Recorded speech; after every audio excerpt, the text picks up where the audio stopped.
ప్రభుత్వాన్ని పడగొడతామని చెప్పి వాళ్ళు కుట్రలు చేస్తున్నారు. కుట్రల్ని తిప్పికొట్టాలంటే మేము కొన్ని కఠినమైన నిర్ణయాలు తీసుకోవాల్సిన పరిస్థితి వచ్చింది.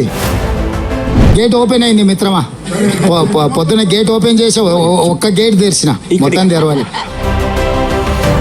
అవతల ఖాళీ అయినాక ఇక మూసినా తెరిచినా ఒకటే కదా. కుక్క కాటుకు చెప్పు దెబ్బ అని పెద్దలు చెప్పిండ్రు, కొట్టకుట్టు ఊరుకుంటాం, కొట్టాం కదా.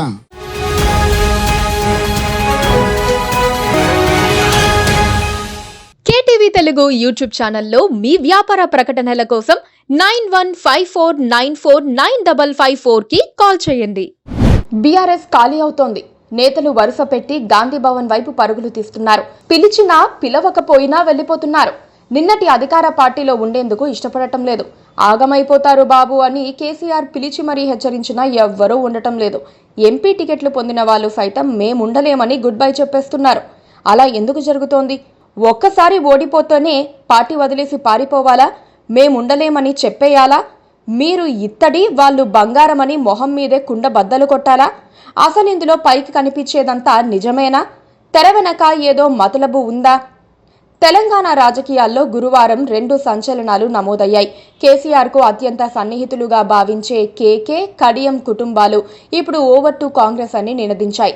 ఒకరు బీఆర్ఎస్ అధినేత కేసీఆర్ను ఆయన ఫామ్ హౌస్లో కలిసి నేను నా బిడ్డ వెళ్లిపోతున్నామని ప్రకటిస్తే, కడియం శ్రీహరి కుటుంబం లెటర్ రాసి ఊరుకుంది. వరంగల్ లోక్సభ స్థానానికి అభ్యర్థిగా పార్టీ ఖరారు చేసిన కడియం శ్రీహరి కుమార్తె కడియం కావ్య పోటీ నుంచి తప్పుకుంటున్నట్లు, పార్టీకి రాజీనామా చేస్తున్నట్లు ప్రకటించారు. ఈ మేరకు బీఆర్ఎస్ అధ్యక్షుడు కేసీఆర్కు ఆమె లేఖ రాశారు. గులాబీ పార్టీకి కావ్య రాజీనామా చేయడంతో సీనియర్ నేత, స్టేషన్ గన్పూర్ ఎమ్మెల్యే కడియం శ్రీహరి కూడా కారు దిగనున్నారనేది స్పష్టమైంది. నేడో రేపో ఆయన బీఆర్ఎస్కు రాజీనామా చేసి కాంగ్రెస్లో చేరనున్నారని విశ్వసనీయ సమాచారం. ఢిల్లీ అధిష్టానం పెద్దలే కడియం శ్రీహరితో చర్చించి రంగం సిద్ధం చేసినట్లు తెలిసిందే.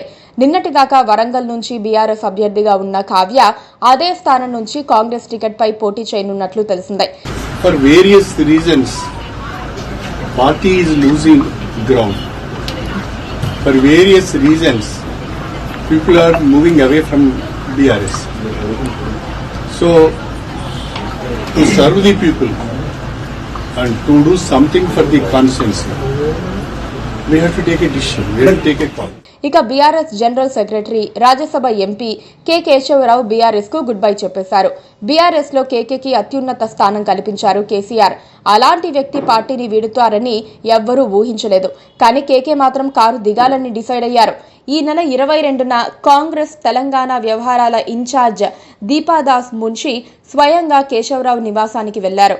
కేశవరావుతో పాటు ఆయన కూతురు మేయర్ విజయలక్ష్మిని కాంగ్రెస్ పార్టీలోకి ఆహ్వానించారు. దీపాదాస్ మున్షి ఆహ్వానంతో తండ్రి కూతురు ఇద్దరు బీఆర్ఎస్ ను వీడాలని నిర్ణయించుకున్నట్లు తెలుస్తోంది. ఇదే విషయాన్ని ఎర్రవెల్లిలోని ఫామ్ హౌస్ కు వెళ్లి కేసీఆర్ కు కేశవరావు స్వయంగా వివరించారు.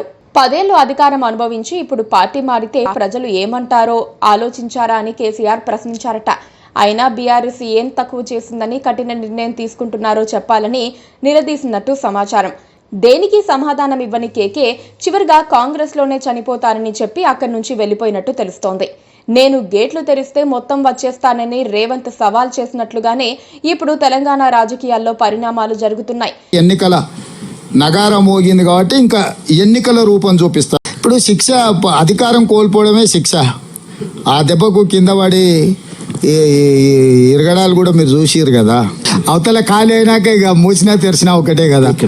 గేట్ ఓపెన్ అయింది మిత్రమా, పొద్దున గేట్ ఓపెన్ చేసి ఒక్క గేట్ తెరిచిన, మొత్తం తెరవాలి.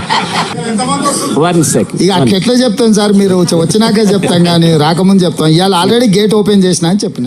కడియం వెంట చాలా మంది ఎమ్మెల్యేలు కాంగ్రెస్ లోకి వెళ్లిపోయేందుకు సిద్ధమవుతున్నారు. వాళ్ళు వెళ్లిపోయేందుకు కారణాలు ఏమైనా కేసీఆర్ ఇప్పుడు ఆపలేని పరిస్థితి ఉంది. కేసీఆర్ ఆపరు కూడా. పోతే పోనీ అన్నది కూడా ఒక గేమ్ ప్లాన్. అది సమర్థంగా అమలవుతోంది. 4-5 వేల మంది ఉన్నారు. హాల్ నిండా బ్రహ్మాండంగా పరిగిల ఉత్సాహంగా ఉండే. ఆడపోయినాక నేను మహేందర్ అన్నతో అంటి, ఇంతకుముందు కారులో చెప్పిన చూడు ముచ్చట, అది చెప్పు అన్న.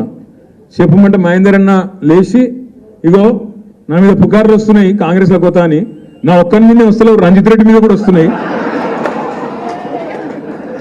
ఆయనను కూడా ఇరికిచ్చిండు.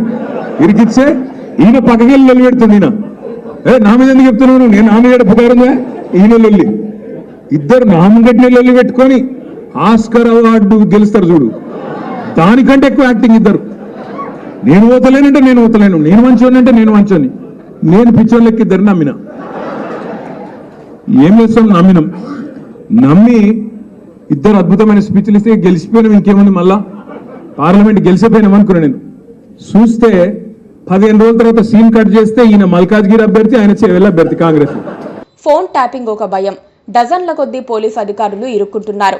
వారి వెనక ఉన్న రాజకీయ నాయకుల పేర్లు త్వరలో బయటకు రావటం ఖాయం. బీఆర్ఎస్ పాలనలో అవినీతి చేసిన వారి జాబితా ఇప్పుడు సిద్ధమవుతోంది. అరెస్టుల నుంచి బయటపడేందుకే వాళ్లు కామ్గా గేటు దాటిస్తున్నారు.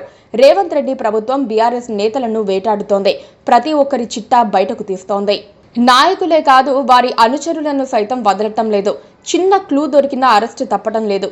ఈ పరిస్థితుల్లో క్యాడర్ మరింత డీమారలైజ్ కాకుండా ఉండాలంటే ప్రభుత్వ అటాకింగ్ నుంచి ఒక షీల్డ్ అవసరం. ఆ షీల్డే ఇప్పుడు పార్టీ మారటమని చెప్పక తప్పదు. బీఆర్ఎస్ ను వదిలేస్తే సేఫ్ గా ఉంటామన్న విశ్వాసం నేతలకు కలుగుతోంది. అధికార కాంగ్రెస్ పార్టీలో ఉంటే పోలీసులు, సిఐడీలు, ఏసీబీలు తమ జోలికి రావని వారి నమ్మకం. కేసీఆర్ ఆలోచన కూడా అదేనని చెబుతున్నారు. తన దగ్గరే ఉండమని ఒత్తిడి చేసి వారిని బాధ పెట్టే కంటే కాంగ్రెస్ లోకి పంపించేస్తే సేఫ్ గా ఉంటారన్నది విశ్వాసం. నేతలు ఇప్పుడు బీఆర్ఎస్ లో ఉండి కూడా చేసేదేమీ లేదు. 5 ఏళ్ల పాటు చేతులు ముడుచుకు కూర్చోవాలి. అధికార పార్టీలో ఉంటే రాజకీయంగా బిజీ కావచ్చు. ప్రస్తుతానికి అక్కడకు వెళ్లి పని చేసుకోండన్న సంకేతం బీఆర్ఎస్ అధిష్టానం వైపు నుంచి వస్తోందన్న విశ్లేషణలు వినిపిస్తున్నాయి. వెళ్లిపోండి, తక్కిన సంగతులు తర్వాత చూద్దామన్న బాడీ లాంగ్వేజ్ బీఆర్ఎస్ పెద్దల్లో కనిపిస్తోంది. ఒకరిద్దరిని మాత్రం వద్దులే అన్నట్లుగా సుతిమెత్తగా మాట్లాడి పంపించేస్తున్నారు. ఆ మాటలు కూడా తప్పదన్నట్లుగా మాట్లాడుతున్నారు. తెలంగాణ రాజకీయాలు విచిత్రంగానే ఉన్నాయి. వరంగల్ బీజేపీ అభ్యర్థి ఆరూరి రమేష్ బీఆర్ఎస్ నుంచి వెళ్లారు. ఈరోజు యావత్ తెలంగాణ రాష్ట్ర ప్రజలు, భారతదేశ ప్రజలు మోడీ గారి నాయకత్వంలో మరి ఎక్కువ సీట్లు 400 పైచిలకు ఎంపీలు గెలిపించడానికి మరి సిద్ధంగా ఉన్నారు.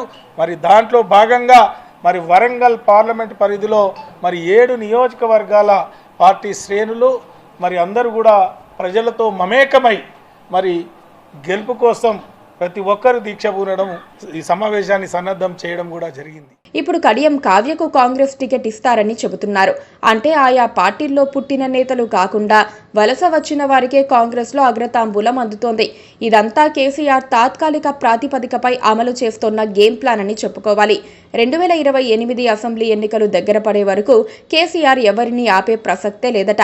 ఎన్నికలు దగ్గరకొచ్చిన తర్వాత అసలు చదరంగాన్ని మొదలు పెడతారు.